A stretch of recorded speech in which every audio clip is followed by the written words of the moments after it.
గాలి శృతి మించిలా నన్ను మై మరపించకలా తడబడి తల వంచిలా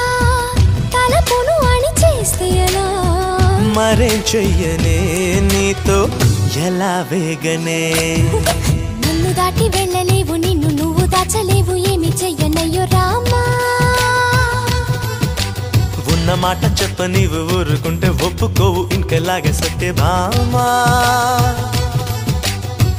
అనుకున్నా తప్పు కదా మో మాట ముప్పు కదా